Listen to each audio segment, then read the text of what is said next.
Something went on here, something went on there.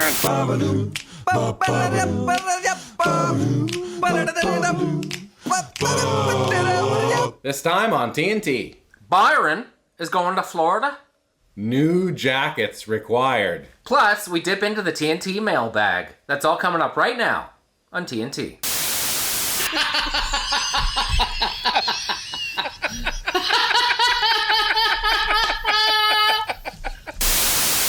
Hey, bud. 176. How are you? Crazy. Yeah. It's 176, yet all I have in my head is Stacy's mom has got it going on. Why? On an endless loop. No more of the song, no less of the song, just that line over and over and over again. Just today or? Just today.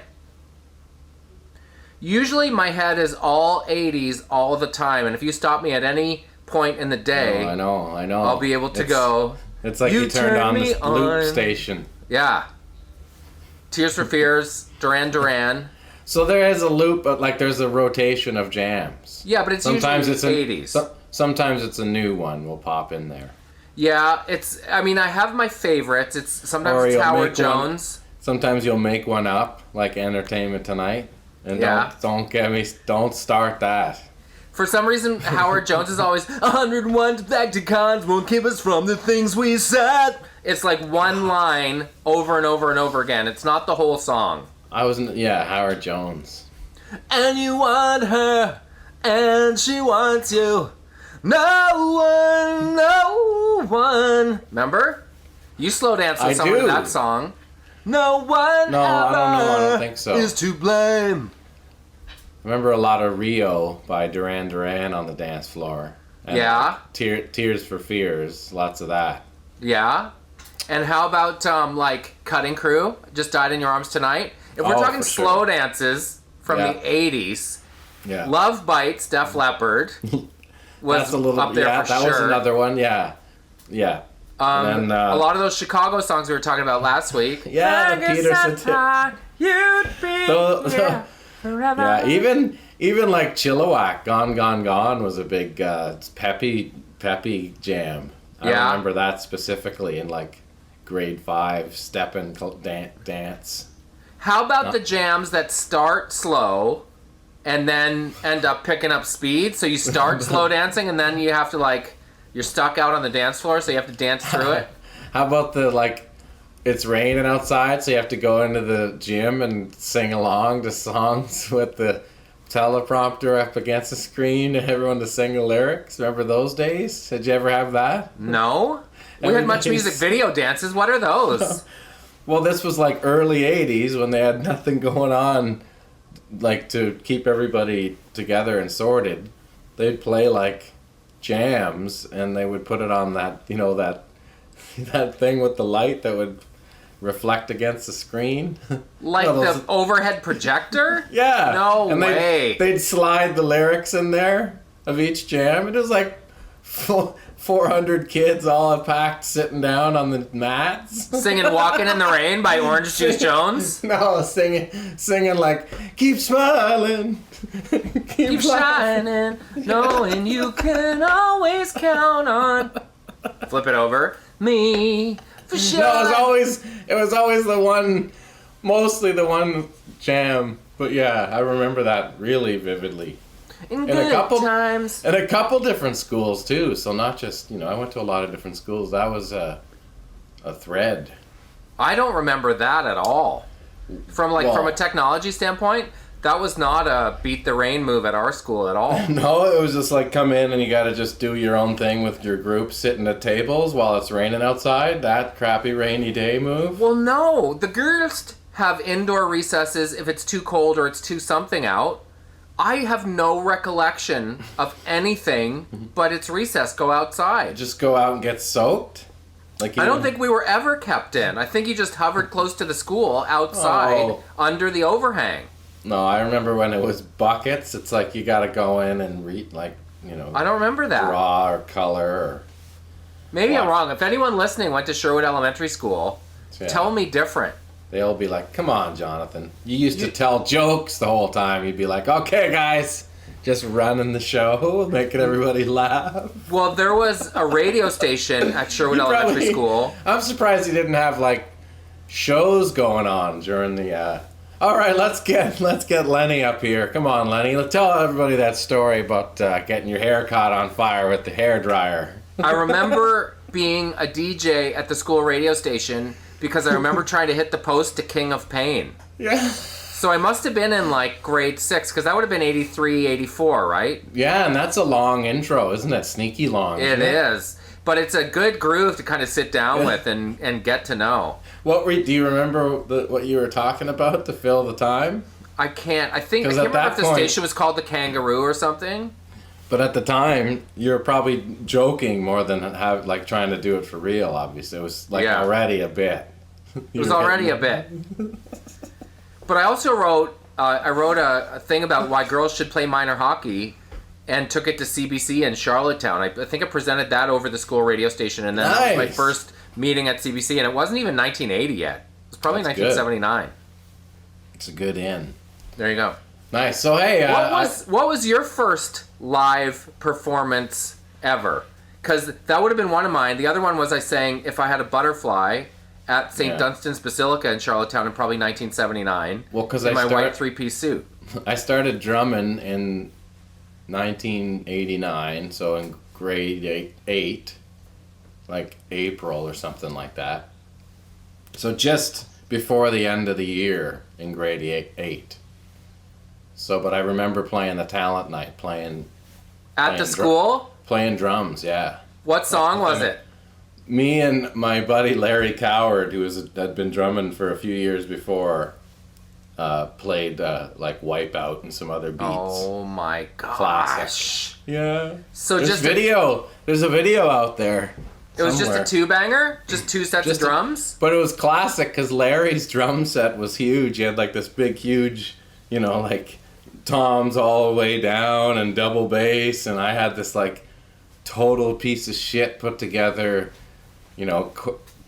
Basically old drum shells without even like lacquer or finish on them, like just peeled off drum shells with lugs strapped on them, black paint with a brush, like badly painted, just junk. Were they Ronnie's leftovers? Where'd they come from? No, I bought them in the buy and sell for like $200 or something, like way overpriced. Amazing. And there was nothing else. But yeah, they're crappy drums for sure. Like so bad that I didn't even want to keep anything from that kit. There was always the kid in music and in sports and maybe in other things too that they came from a lot of dough, so they always had the nicest of everything, but there was usually no bearing on their ability. Yeah. Right? Brand new hockey gear and really expensive skates, and maybe they couldn't even play very well, but they always had the best of the best. Yeah. Like, there was no correlation between the people with the nicest drum kits and the best drummers, was there? Well, not there. No, Larry had a nice drum kit, but he was actually a pretty good drummer, too, so it was good. He was a good friend. Where's Larry Coward today? I don't know. Is it spelled coward like coward? Like yellow-bellied sapsucker? Exactly. Well, yeah. And he was one of those guys, one of those kids that was really tough, like had a really tough exterior. He had a good solid mullet back then. Yeah, he did. So he would probably tell you what it's like if you tried to hit him with some yellow lines. Yeah. For sure. Which must happen every single day. Yeah, for sure. Well, he lived Coward. He came from Hillsdale, which was a really small town. Going to a small town school, but coming from a smaller town. And being pretty tough, so yeah, definitely. Hey, guess what this is? What's up, Larry? This is the first podcast I've ever done standing up. Oh, you're standing up? Yeah, it's the first time I've ever done it standing up. So this I don't really know what to do with my hands. Does it feel like if you're in the vocal booth all of a sudden? Yeah, kind of. I have a director's chair behind me, but when I sit, I'm kind of too low. Oh my god. Which looks and feels weird. So where does that go to, like on your body right now on the camera? So for the listeners that don't have video, you can just see my eyes. You can. I can. But if I scooch the chair too close, then my head is too big in the frame. These are the issues. I love how every week you're in a new spot in the house. Well, this was my thing. There's a snowstorm today. That's right. So they did the sneaky early dismissal because they thought the roads were going to be bad. There are 3 storm scenarios in our school district. 1 is school is canceled, which happens probably once a week. 2 is early dismissal. And then 3 is no secondary roads. And sometimes they will say, the bus is still running, but we're not coming up secondary roads. And you've been to our house, you might assume it's a secondary road. Yeah, for sure. So you got to get in the car. That's the panic button. You have to go pick them up. Yeah. Yeah. There's been more snow days than PA days this year. Like, it's been crazy. Yeah. Right? It's bananas. Like, once a week, you're right. It's been pretty much once a week there's been a cancellation due to either impending doom storm that doesn't quite happen. But yes, it snows pretty much every day here.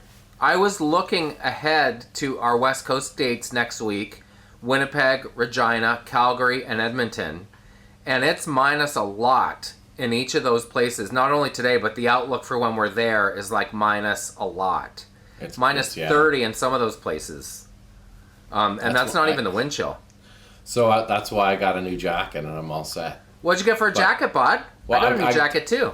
My jacket was one of the things we lost in the van in Vancouver. Yes, So it's actually, when I came back to Toronto, it was like minus 30 at the airport. So I was doing this, freezing on my way out of the airport into the cab. You look like the guy coming home from Florida in shorts. Yeah. Just because he wants everybody to know he was in Florida. But it was like having no clothes on. That's what it felt like. It was so cold. So, yeah, I am prepared. But I bought the first time in my life, I bought a jacket online from What'd you get? Hudson Bay. Yeah, reputable outfit, sure. I don't know what kind it is, but it's a nice jacket. And I bought it specifically because it's got no down, it's got no fur on it. It's like all the material is pretty sorted, you know what I mean? It's not like, it's like kind of a woke Greg jacket, I guess you could call it, right? Yeah, a WTJ. Like every warm, nice coat I'm looking at, the place has this big fur lining. I'm like, I'm not wearing that. I'm not wearing a fur on my big fur. Like I just don't understand why you can't buy like one of those high-end jackets without having a big hunk of fur on it. Well, you can take the fur off, and the fur isn't real. But why is it even an option? Why not just make it fake? Like, it's really not part that doesn't really make a difference in warming. I feel like it is fake, isn't it? It's not. The coyote fur, like on all the Canada Goose ones and stuff. Really? Yeah, it's I don't understand. So anyway, I got this one that's all like, it feels the same and it's warm the same, but there's no animals harmed. Did you go? It's a woke Greg FM jacket. Did you go with Let me see if I think 3/4 length, cover your bottom? Yeah, tag. Oh, because you got your fancy earpods, you can just walk away and go get it. Yeah. Ew. It's called, I guess it's called biannual. Oh, yeah. Biannual? There it is. The biannual winter coat, and it's because you have to buy 2 of them a year. Biannual is a outerwear brand created for the woke, socially conscious no, it doesn't consumer, say that. Aware of the ever-changing world. No, it doesn't say that. It does. Biannual does not use real fur leather. Come on. Well, yeah. I was like, you got that coat from woke.ca? No, I got this coat and I was like, I'm keeping it because I saw that part. Like I knew it wasn't fur, but I didn't know it was like full on. So it's like you're so woke. I can get behind that because I feel woke with that purchase. You are woke. But anyway, I have 7 questions about your coat. Anyway, it's huge. It's a really big jacket. Like I have 6 questions. That was question number 1. It's not puffy, but it's like it just is. It's like all of a sudden when I put it on, it's like, oh, Jer, what'd you do? Like, did you gain 300 pounds or what? Like If we were to sneak into the backseat of a taxi and you had your coat on, would it be like, oh, there's not much room for me? Or if I'm like, hey, can I just put my coat back there? And there was 2 people in the back seat, and there's like, I'm gonna just put my coat in between you. They would be like, oh, come on, man. No. Yeah. I went to the grocery store with Lisa, and I actually knocked over some stuff in the aisle. Because you're not used to how big the coat is yet. Yes, I'm like picking up cans. Like I knocked over cans. Like in the, not like out, like set up in the aisle, but in the aisle. Like you turned around and knocked over cans? You'll see. You might start crying when you see me. What color is it? It's black, but it's just, and it's so warm. Like I did some snow blowing in it, and I was like sweating in a t-shirt underneath. So because your last one was like orange, it was like a reddy orange. No, that was my spring jacket because the winter coat got taken away. I had the winter coat, the gray kind of bomber one with the fake. Oh yeah, liner. Right. Yeah. Yeah, that's the one that got taken. So you still have your setting sun, I still got my Auburn spring collection? I still got the K-Way one that you can put into a little bag like this, but it's also pretty decent for spring, yeah. So this new one is black. Does it cover your bottom or it's more of a bomber? Should I go put it on and walk in? Yes, you should. What, is it far? No. Look at it from the front. Oh my God. You keep it upstairs? Well, while Jared's gone, I'll tell you guys about my new jacket, because I got a new jacket. Carol got me a new jacket for our anniversary. It's Helly Hansen, it's black, and I am now buying into this whole layers and shell system because I think it works in a variety of conditions. One of the challenges in Canada, as you know, is when it gets to be spring, do I wear my winter parka if it's going up to 12 degrees during the day, but it's -6 by the time I leave work? So layering allows... Oh my gosh, there it is! Why is it so big? I don't understand why it's so big. P.S. It has the fake fur. So, like, yeah. So give everybody, the listeners at home what's going on here. I feel like I'm looking at a negative of the Stay Puft Marshmallow Man. Like, the room got dark as I came in from the door, right? Stand up again. And if you're listening, you're going to want to see this on the YouTube. Like, the difference of my... Is the inside like fake seal? Like the inside is faux fur? Yeah, it's like pretend soft. What did that set you back? Was it a hefty price? It was like... being woke is expensive. Yeah. It was I think priced at like $550, and I got it on sale for like $300. Lamb of God. Yeah. Wow.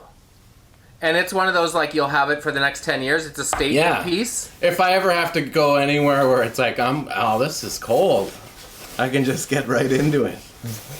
Oh, the hood is actually great. Yeah. I endorse that purchase. I endorse that woke purchase. Yeah. I was just saying to the people while you were gone, I now subscribe to the layering strategy. Yeah, where you have like t-shirt, sweater, light kind of shell jacket, and then shell thing over it. Mm-hmm. So my new winter jacket will actually figure into that setup quite prominently. Yeah. So we're going as -40. I'm going to bring like 3 jackets, but they all squish to the size of a golf ball. And that makes packing real easy too. Because as you know, I'm going to Phoenix first to do an awards show. So I have to take TNT snapbacks and a parka, but also my tux. So weirdest trip to pack for. So you're going to have a lot of stuff. 22 degrees down there, -40 in -40 in central and western Canada. It's bananas. Wow. I want to tell you something. Wow. I was in Toronto for the day the other day to pitch a show with a friend of mine, Matt Wright, who's a stand-up comic for Newfoundland, really nice guy. I did an up and backer, so I just went up in the morning and I came back home at night because I'm not looking for more nights away from home. I took the train, and I took the train because Alan Doyle talks about how great the train is. Mm-hmm. He's like, this is so convenient. Here I am on the train. I'm taking the train. It's, you probably know all this, it's $12 and 25 minutes to Union Station. No, it's great. So I was going at rush hour both times. Not only is it faster, it's a fraction of the price, and it's more spacious, and it feels like you're doing something woke. Yeah, you did, and you did the bus, which is like the line from Kipling from the Royal York or whatever, before the subway, where you get off at the subway. Remember that time? Yeah, that wasn't as great. No, but this is perfect, right? You just sit there, and there's never a lot of people on it either, right? No, I had a 4-banger to myself, both ways. A 4-banger. And 25 minutes, you're right there in the terminal. I mean, if I had a bunch of luggage and was schlepping or whatever, but I can't stand traffic, as you know. Yeah. You don't sit in traffic, you just whiz along. There you go. Take the up train next time you're in the T-Dot. And it goes through some nice areas, too. You get to see spots of the city that you wouldn't by a car. Quick stop at Weston, quick stop at Bloor, down to Union Station, 25 minutes. There's you go. There's the hot tip of the week. It burrows right through the Weston golf course there. Yeah. You can maybe see Jeff O'Neill or Bob Weeks swinging it there. Practicing their sand wedge in the wintertime. Well, it's right by a hole there on the front 9, so yeah, you could see them hitting some shots in. If I was a train conductor, I'd be hitting the horn. There's Weeksy. I can see those barber pole sticks. His white legs, and then Jeff O'Neill pounding one. Good Jeff stuff. O'Neill. Let's take a break, bud.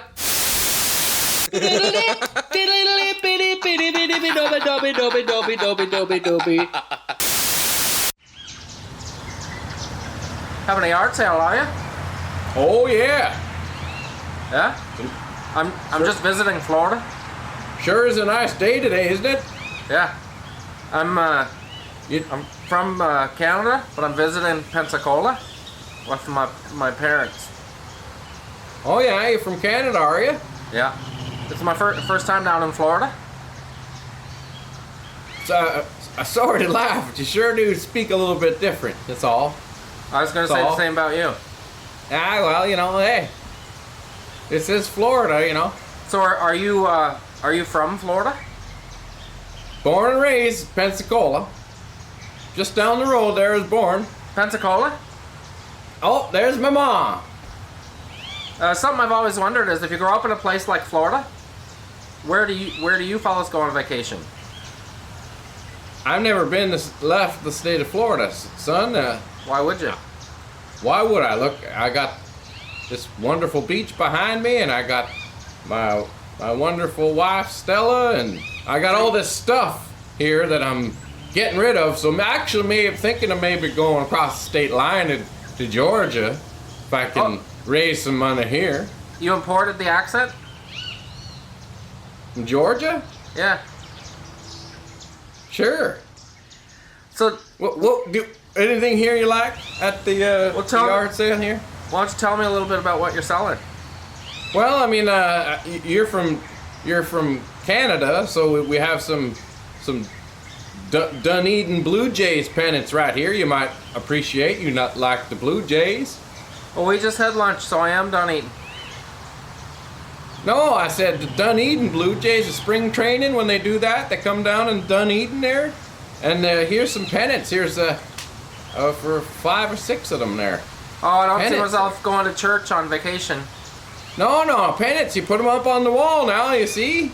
You just say, hey, look, there's a Blue Jays pennant from Dunedin, Florida. And I remember I was down there and I met my friend Peter. You're talking about the wall that Trump? Oh, I love Trump. Don't get me started on that. I ain't selling my MAGA hat, I'll tell you that. What do you want for the pennants? Well, I mean, I don't really use them much, and I don't know, about $5. $5.50.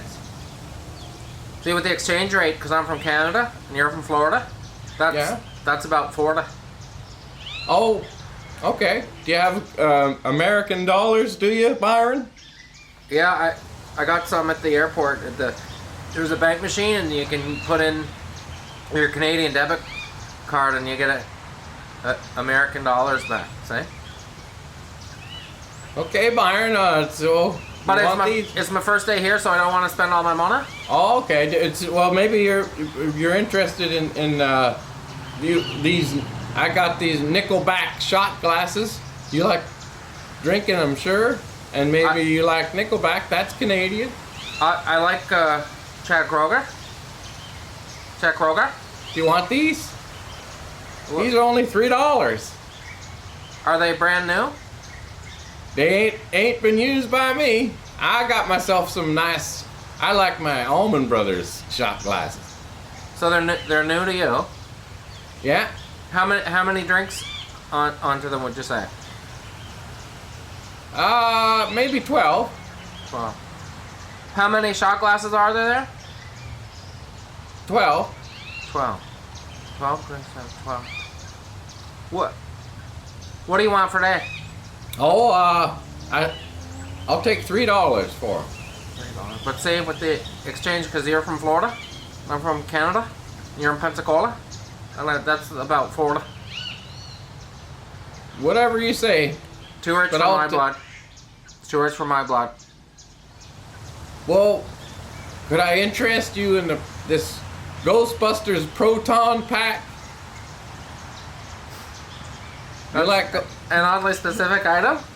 You like Ghostbusters, do you, Byron? I mean, as much as the next guy. You could walk around and just kind of, well, I'll maybe get some ghosts. Is it from the girl one or the original? Oh no, this is just made up from a neighbor. That's the but it weird it. Jugababa weird. That's the one. The Ray Parker Jr. joint right there. That's a good song. Isn't that the one that goes? Let me say. Isn't that the one that goes?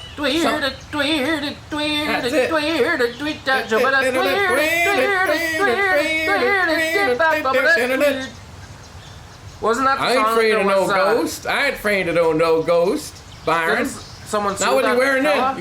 You wear this proton pack. You say I'm not afraid of no ghost. You say it now. I ain't afraid of no ghost, Byron. I'm not afraid of nobody. Hey Stella, I ain't afraid of no ghost.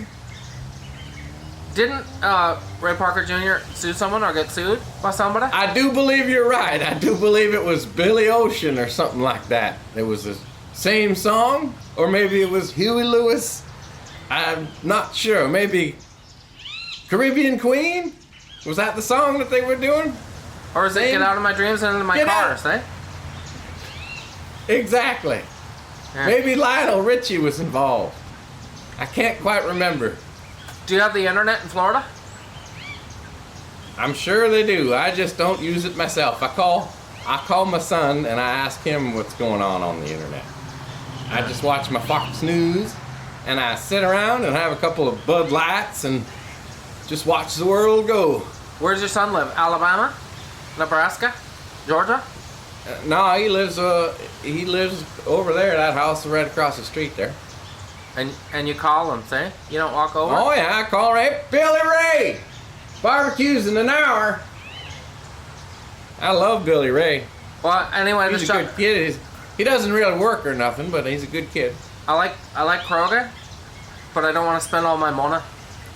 Well, maybe you like this electric light. Electric light.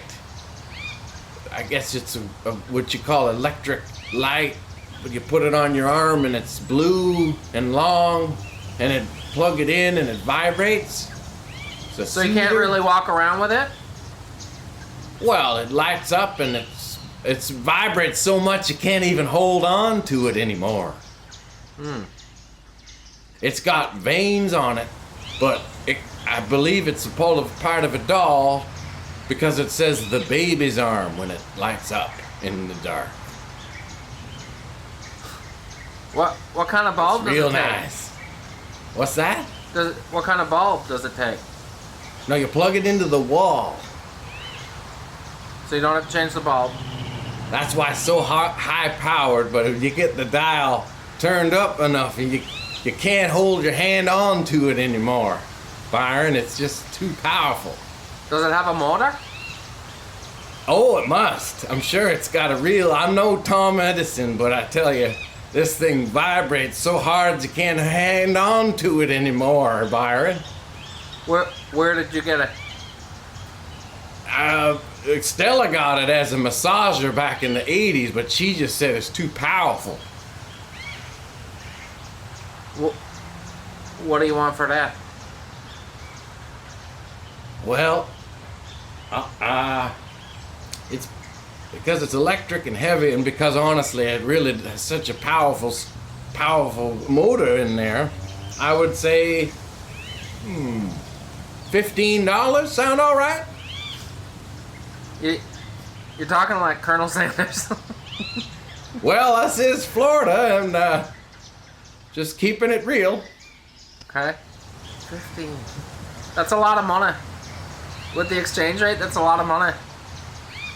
Would you consider Florida Canadian? To ride the electric light of the baby arm? Who said anything about riding anything? Well, I'm just putting two and two together there, Byron, with riding the light. And because it says electric light on the bottom, and it is when it lights up, it's electric, and so it's electric light, and you would ride it not unlike a witch on a broom. Byron? I only brought an Adidas track bag on my vacation with my parents to Florida. Well, it's a nice one. That's an old one. I know, but I don't when I go through security. Yeah. I feel like that would invite questions. Well, for an extra $1, I could ship it to you up to Canada there. Have you ever been to Canada? Oh, no, I told you, I'd never even been across the state line. I was thinking of maybe going there to Georgia. Do you know John Canada? Oh, John Candy, yeah, I love John Candy. He's real funny. He's from Canada. John Candy make me laugh really hard, Byron. Real hard. What else do you have for sale? Well, don't bother those pair of feet there. We have this, What? Hang on a second. What are you small selling? couch that looks like a pig over there. What? It's maybe too big. What are you selling feet for?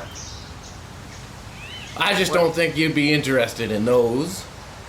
They're not real human feet, are they? No. As you can see, it's just a pair of feet there. What? It's not a normal pair of feet if you really have a look on the. See how they're cut off just above the ankles there. And on the left stump, as it were, is a vagina. So those are vajankles.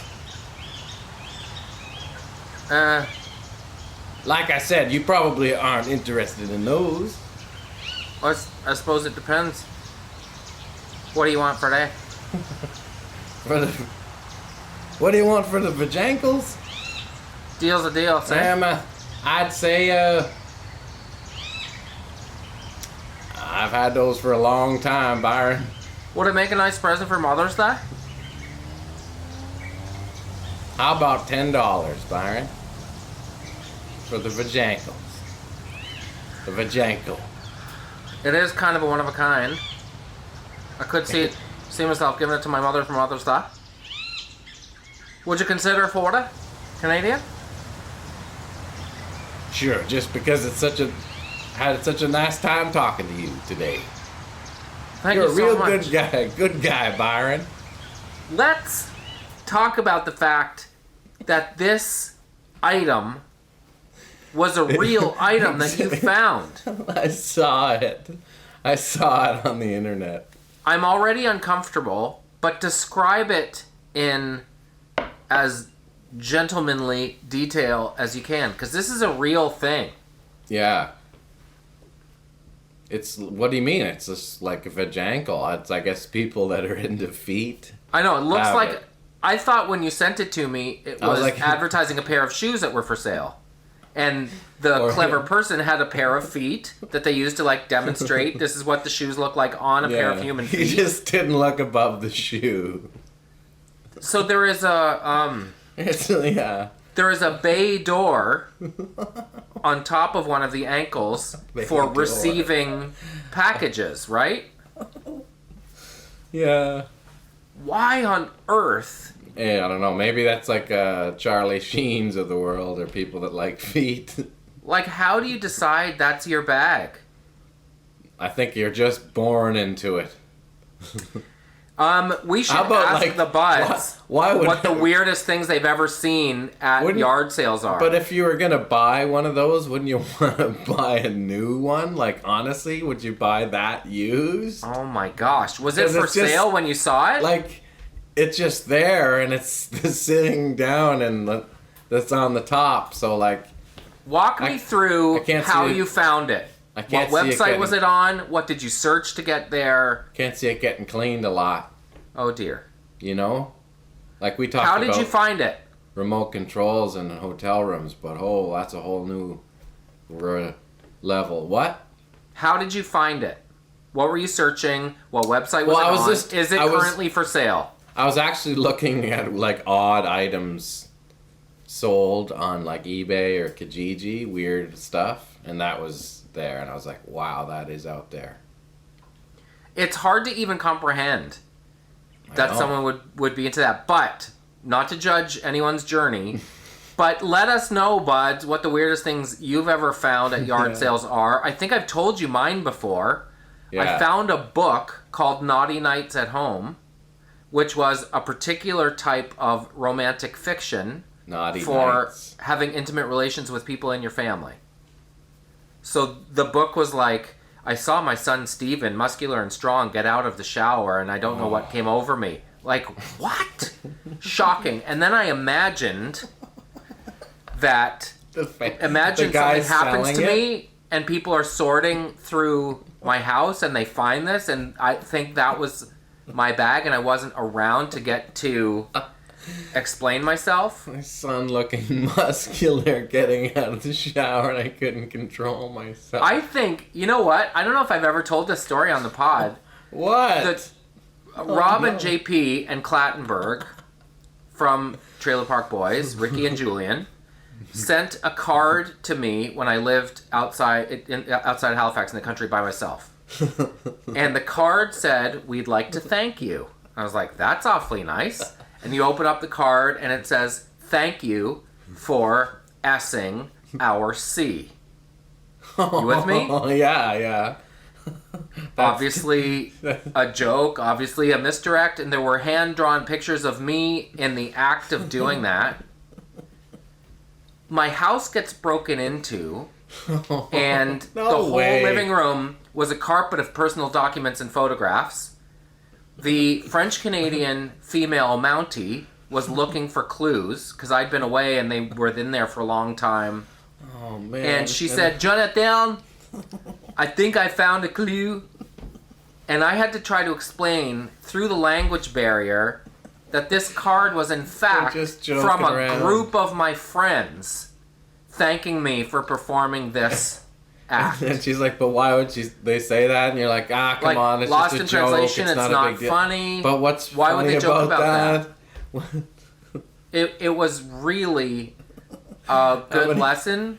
And that's like, they do it all the time. And it's like, well, how many times? Yeah. Can you explain another time in which they said this? Now, you have to know, this was years and years and years ago. This is 20 years ago. Yeah. But Clattenburg would come to my house with a sticky pad and draw birds on it and hide it behind paintings, behind cans, in the cutlery drawer. I'd be finding them for months, and I wouldn't find them all. So someone would be over to visit and say, "Do you have a can opener?" I'd be like, "Yeah, it's in the drawer," and they'd pull it out, and there's a picture of a bird on it. Stuck to it. Again, 20 years ago. And it wasn't just birds, it was like sayings or like made up motivational notes to myself. Like, heinous. But we'd like to thank you for S-ing our C, trying to navigate that across lost in translation-ness. No, see, it's a joke. What's so funny about that? No, we were just having fun. What? We're just having fun. What kind of fun is that? Bar? I feel like my Byron accent was in and out, too. Hey, we asked the people if they had questions for us. And there's some doozies, so let's take a break and we'll come back and we'll answer some of the buds' questions. Yeah, okay. BRB, buds. Bah, bah, bah. Orange bud.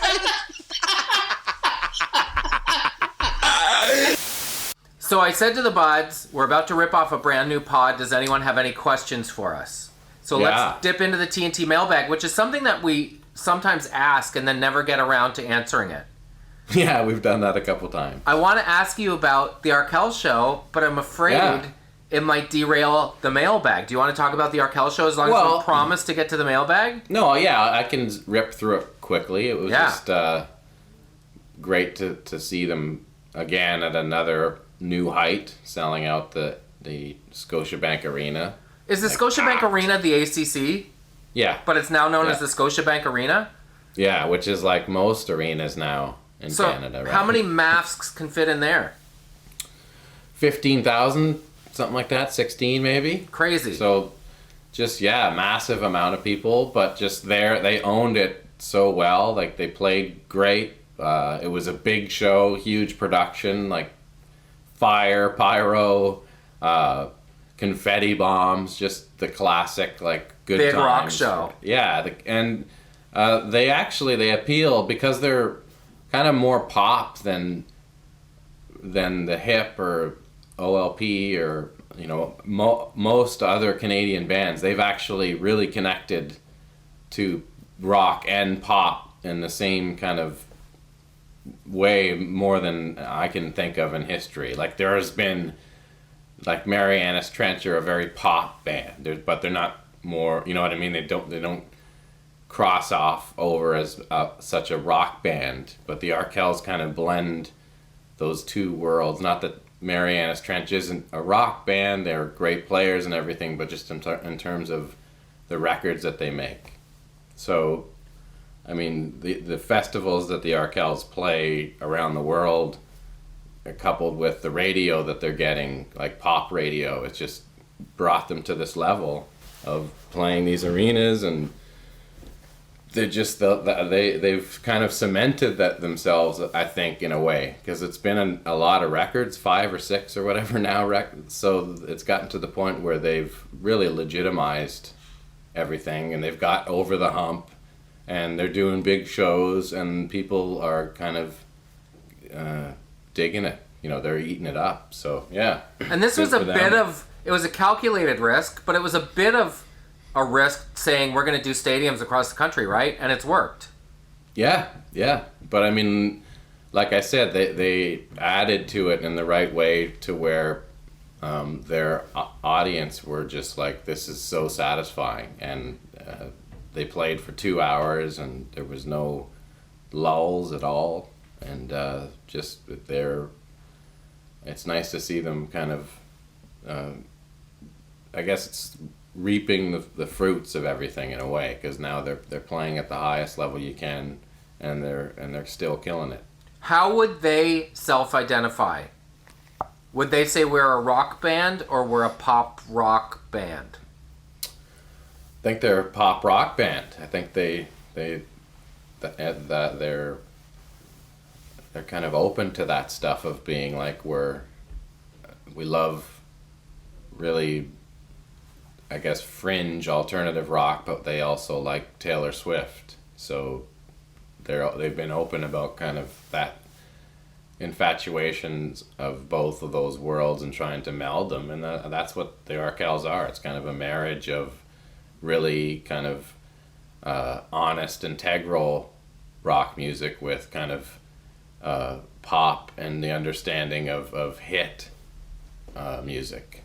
You would know this better than most. When you go from playing the ACC to playing for 500 people in Boston, is that a bit of a come down, or is playing? Well, no, because they're still, they go through the states, but they're playing places like Irving Plaza in New York, which is like 1,200 people. So it's like you're still at that feeling of when there's over 1,000 people in the room, it feels like a huge kind of show.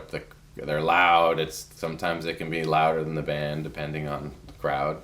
So it's a difference. They're probably dropping a lot of production, but at the same time, the feel of the show is probably still pretty big. Like I'm sure right. So in the States, they might not take the Arquettes or the Pyro.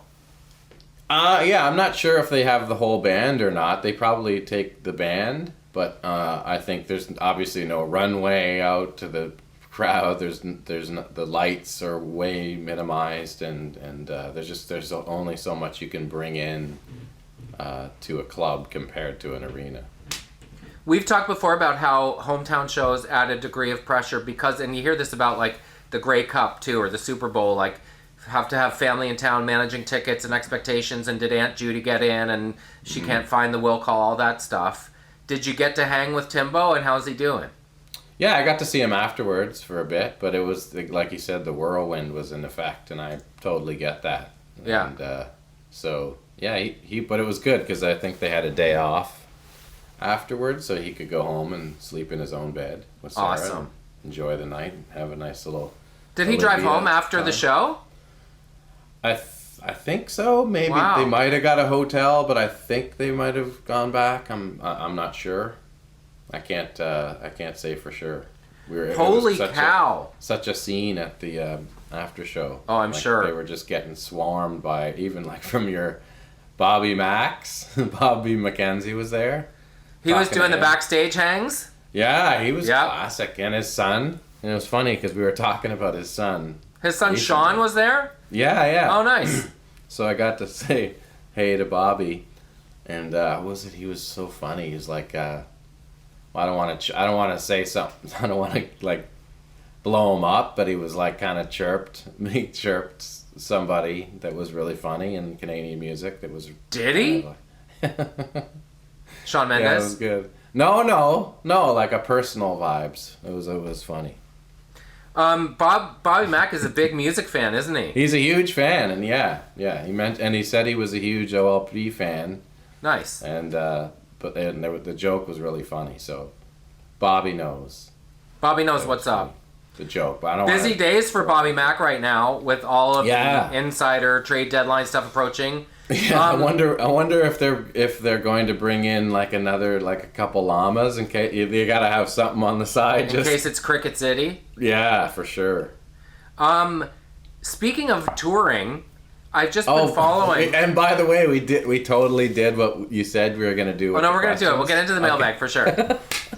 Speaking of touring, have you been following the exploits of Alan Doyle and the Beautiful Beautiful Band? What? I saw a picture of them at the side of the road the other day. Yeah, so the bus. First of all, Whitney Rose is a country act. She's actually from PEI but lives in Texas, I believe now. She was opening for them. She had to take the rest of the dates off because of something to do with illness. Not ideal. Okay. Hope she's doing well. So Corey Tetford, who's a bud, is in the Beautiful Beautiful Band. He's now opening for Alan Doyle for the rest of the dates, which is nice, easy, good save. Mm-hmm. It sounds like they had major bus issues on the way to one of their gigs in the States, and they were late, and they had to do an acoustic show. The bus got fixed, then the bus broke again, so they had to switch buses, and then the bus froze, and they had a slow border crossing, so at their show in Banff, they were like, we're coming, but we're going to be late, and it's going to be another acoustic show. I mean, if anyone could pull off, hey, we're just going to get a few guitars and do it campfire styles, it would be him. It would almost be awesome, and you feel like you're seeing something extra special. Yeah. But that must just happen sometimes. Like, sometimes a run is super clean and start to finish, like nothing really untoward happens, and sometimes it feels cursed, right? Oh, yeah, for sure. And did you ever have any, like, what is going on with this leg? Yeah, definitely. Where you're like playing shows, and then all of a sudden you're back home. Because it just fell apart? Like, wheels came off the bus? Yeah, something, Rain got injured or something happened. Yeah, or some crazy situation happened where all of a sudden we're not playing where we thought we were doing like 3 shows. So, yeah, it happens a lot when you're touring all the time. Just with either injury or personal family stuff, or you got to get home or whatever. It happens. Yeah, it must happen. Yeah. In any event, wishing safe travels to everybody who's out there on the road, because it's not easy. When your personal life is on pause and you're on the road for a year and people start having families, that stuff happens. I'm sure. Yeah. Okay, you ready? Let's dip into the mailbag. TNT mailbag. This one from our bud Ricky Friett, who it sounds like has been through some stuff in the last week, hoping that all the best. Excited to see you in Alberta. Yeah. Alberta. In what way has your life changed for the better since the pod's origins? Jeremy Taggart, go. Well, I think my initial idea of doing this was to kind of further the idea of doing what you love in life and it growing. So both of those things have happened, and I've learned more about so many different things by doing it. So I think it's like the turnkey of starting T&T was kind of like the doorway to like actually having control of my life fully. Yeah. You know? So that's it couldn't be any better than that. So it's not just let's try a podcast. It's actually really kind of benefited in my life on every level, for sure. I think in both of our lines of work, you relinquish so much control. And sometimes it's to people buying tickets, sometimes it's to people at networks or at labels making the decisions about whether you get to make another record or season or whatever. Yeah. I would say it's kind of a variation on what you just said, but we have so much control. Like, it's a tiny farm, but it's ours. And in order for something to get in the show, the two of us just have to want to do it. And that is both liberating and terrifying, because it's probably the most control we'll ever have in the workplace. But it's really satisfying that using that as your driving motor, the only thing it needs is for both of us to want to do it to get in the show, coupled with the fact that our instincts seem to be pretty good and that people seem to like the things that we want to put in the show, both serious and silly. That is very satisfying. I like that we built it from scratch, and now it's a thing that wouldn't exist if we hadn't, with the help of all the buds, made it up.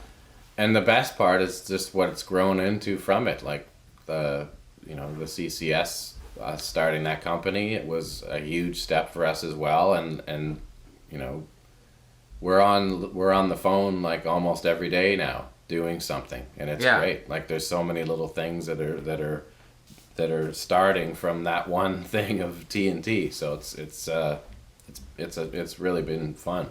And I know we both subscribe to doing good things with nice people, and as simple as that mantra may sound, it's, especially the older I get, my tolerance for garbage in the workplace is so minimal, because the work can be hard enough, the hours can be long enough, but you don't have to add prickly or complicated personalities on top of that. It's just, there's no time for it.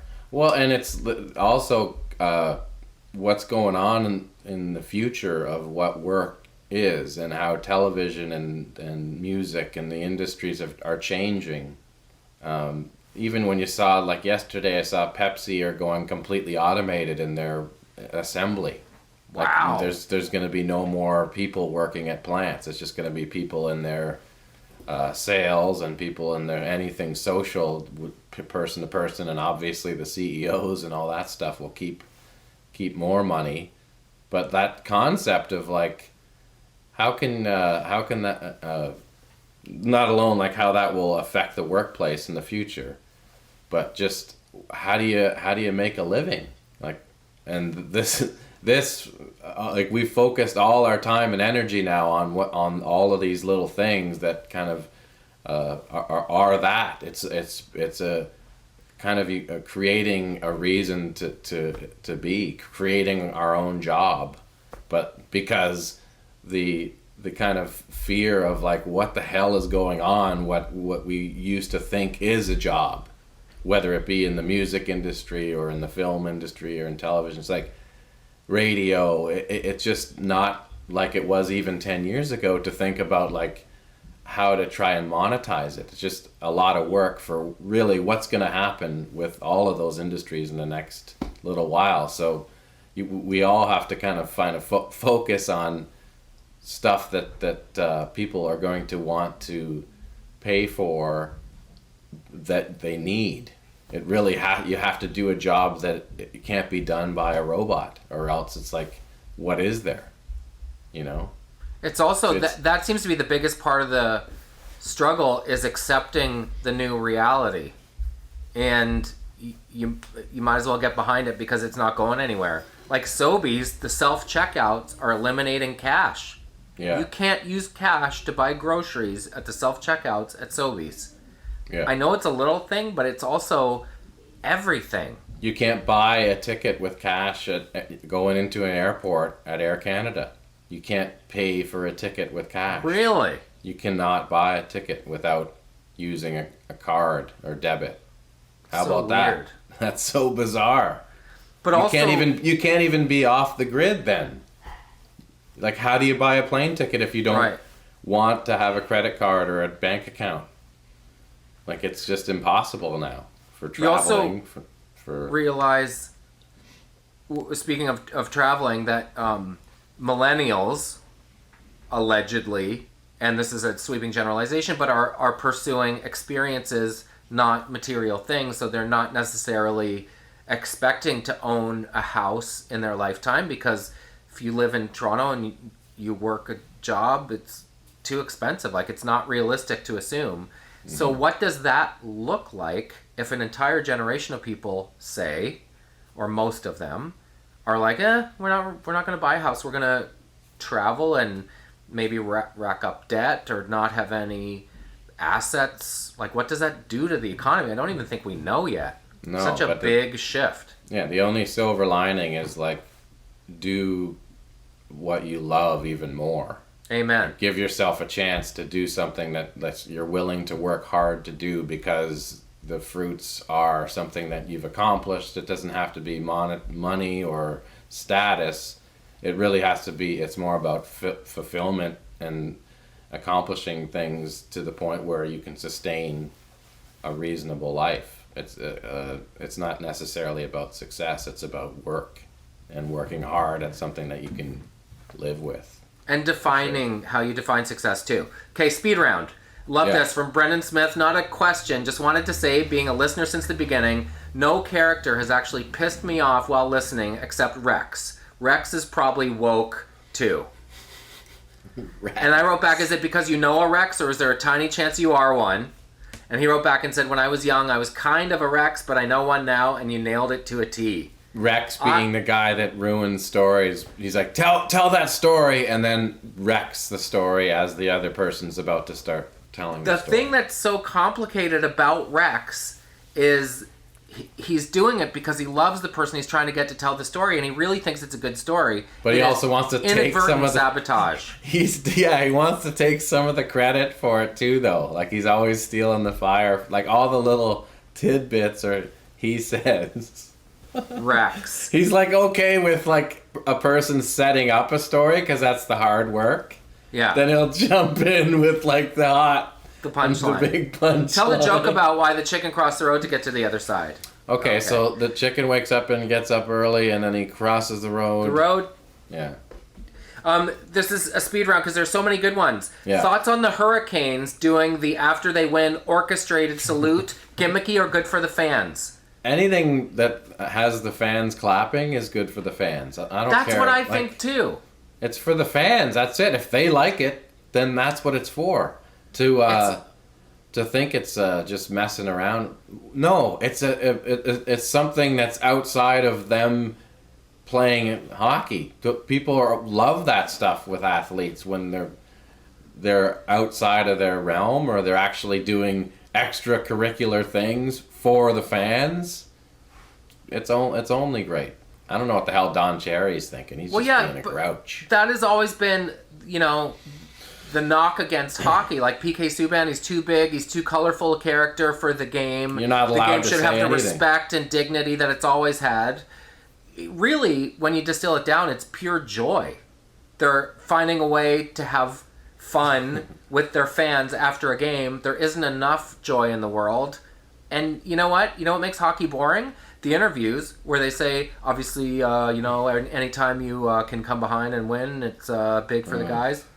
That just makes me tune out. Anything different, anything original, I'm all for. Why even interview any player at any time. Oh, man. When you know that's what they're going to say. And then as soon as somebody says something else, that's the end of the world. It's just it'll come around, but it's taken a long time. So boring. Obviously, whoever's speech coaching NHL athletes, tell them to stop saying obviously. If it's obvious, it doesn't bear saying. Favorite tour stop and why? From Massimo. I think when people are there is a favorite tour spot. Agreed. And it's the people that make the place. So agreed. Depending on where the venue is, sometimes it's just like, wow, like spectacular. Yep. Depends on the night of the week. Depends on the city. Yeah. Let's put this to rest, because I know we've heard from a bunch of folks who say, I don't know, I don't have anyone to go with. Should I come alone? It is the most, as anyone who's been to one of our shows will attest, it is the most open, bud-friendly, come by yourself, come as you are, drag somebody who doesn't know anything about it, and they will leave with a smile on their face. Just come is the short answer. Exactly. Let's end on this one, Tagsy. Okay. Where did it go? It is about your... so from Michael McDermott, who was Taggart's favorite and least favorite 90s CanCon artists to tour with?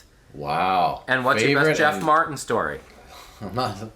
I've told plenty of Jeff Martin stories. I'm not. Come to the live show, because then we're in the vault and we're. No, I know. I know, but even then, it's like it's like Bygoneville with those guys. Well, so let's say favorite 90s CanCon acts to tour with. Favorites from the 90s. I mean, I Mother Earth were always fun because they're good guys and always like lots of laughs. So that's key. I don't mind saying most annoying. I'm just trying to think of like. Because there were so many. Yeah. Well, no, not really. Just okay. Here's a modified version of that question. Which bands? Doesn't have to be 90s. No. Which band's confidence far outweighed their ability? Yeah. Who had that most backwards? Well, I mean, usually if a band has that, they fail. So it's like, I don't want to kick a dead horse, because there was a few of those, Were there? Yeah, I love that. You say it like an interview on TV. Like, were there? Were there? Well, I like Moist maybe. Well, they weren't really my cup of tea. Wow. They're nice guys, but it's like, I wouldn't put on their records, and if it was on, I'll change it. But, I mean, that's kind of me mostly in the 90s. Like, I won't listen to Dishwalla, or, I won't put on Breakfast at Tiffany's. I become breakfast at Tiffany's, she said. That song? Yeah, like I wouldn't listen to that and be like, yeah, nice. Said I think I remember the film and then like, come on. When does he breathe in that song? Yeah, there's some good ones, but yeah, I don't want to sound like I'm a grouch. I won't turn off one headlight. That's not a bad jam. Okay, pretend you're Phil. Pretend you're Phil doing an a cappella drum track for Breakfast at Tiffany's.